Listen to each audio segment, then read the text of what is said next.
Nagka-interes ang mamumuhunang Vietnamese nga bag-uhay lang mibisita sa probinsya sa Davao Oriental sa natad sa agrikultura ug buot nining mubo-buog kapital.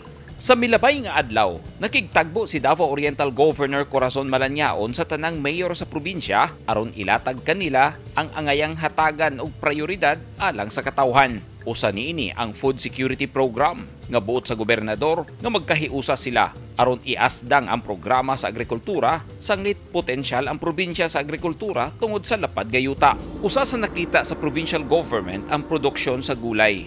Kay nakita niini nga mamalit pa og gulay sa laing probinsya ang taga Davao Oriental.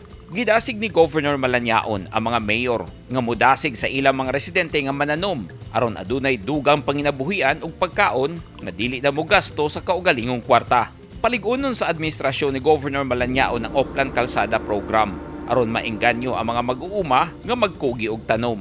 Giawhag sab niini ang mga mayor nga magtinabangay aron mapadali ang rehabilitation sa mga kalsada pinaagi sa pagpahulam og mga heavy equipment. Laraw ni Malanyaon nga ablihan og balik ang pagkain at kita program nga iyang nasugdan kaniadto nga daghan ang nakabenepisyo hilabi na sa sektor sa agrikultura. Nagpasalig hinuon ang mga mayor nga suportahan ang programa ug apil na ang nasugdan nga programa sa turismo nga makaengganyo pa og mga investor.